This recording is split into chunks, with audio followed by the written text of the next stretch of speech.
our jurisdictions will remain immobilized until Russia pays for the damage its war has caused. We welcome the EU's recent decision to ensure that extraordinary revenues from Russia's immobilized sovereign assets are used for Ukraine's benefit.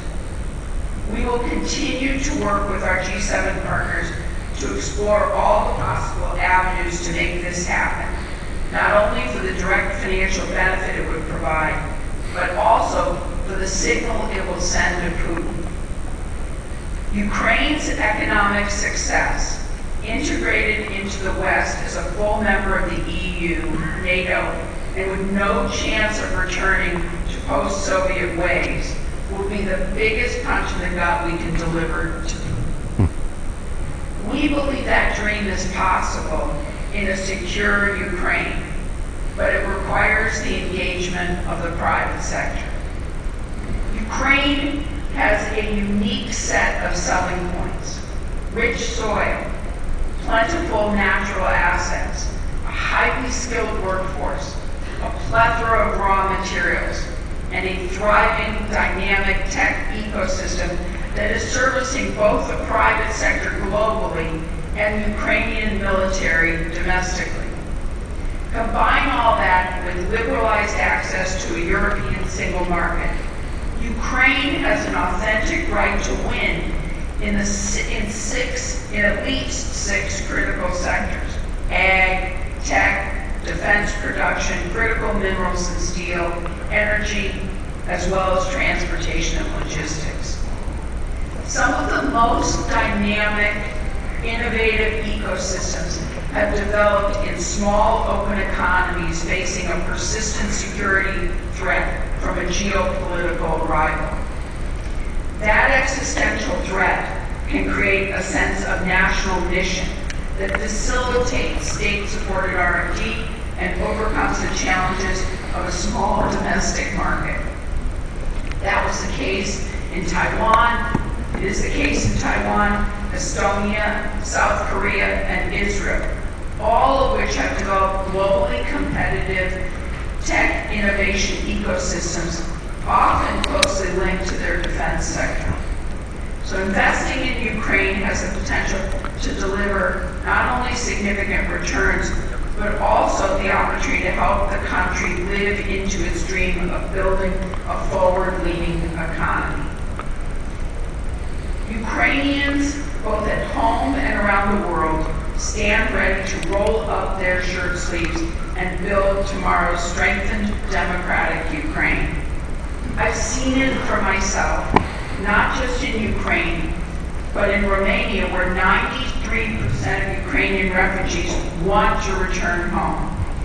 2 weeks ago, I met with a group of women refugees in Bucharest. These brilliant women, most of them mothers, all have the dream and vision of how they can be part of Ukraine's economic renaissance. I saw the same thing firsthand in Lviv, where the city is building a rehabilitation center which is on track to become one of the world's best such facilities focused on reconstructive surgery, orthopedics, and robotic prosthetics. The mayor put it best when he said, "Many of them have lost everything: home, family, childhood, and yet they remain unbroken." Let me end with one example. Yana Stepanenko, a 12-year-old girl from Kramatorsk in Donetsk Oblast. She lost both her legs in a monstrous Russian missile strike in 2022. The thing about Yana is she's a runner with hopes and dreams, and a person of courage.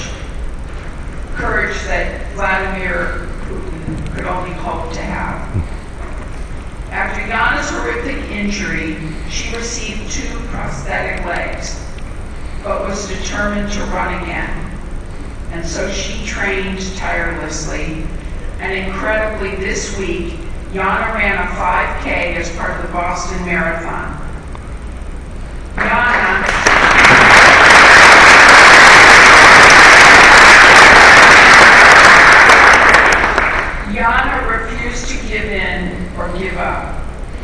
Indeed, Yana is Ukraine. Like Yana, Ukrainians are fighting back. From the front line, to the factory line, to the finish line. Ukrainians are ready to drive their country from economic resilience to recovery to renaissance. We owe it to them and to ourselves for our collective democratic future to support them. Thank you. Dear Madam U.S. Special Representative, dear Penny, thank you so much for your remarkable, comprehensive, perfectly structured, I would say fundamental address with very strong messages. Thank you so much, really. Excellencies, dear partners, friends, CEO, presidents, ministers, colleagues, and dear friends, participants of today's forum. This is a great pleasure for me to speak to you today about the recovery of my country. For the government of Ukraine, it is very important to communicate directly with American businesses about the issues of recovery and reconstruction. I am particularly pleased to see so many representatives of U.S. companies that continue their operations in Ukraine or consider my country as the next destination for investment. Thank you so much for all what you are doing for our mutual victory. Thank you. I applaud you.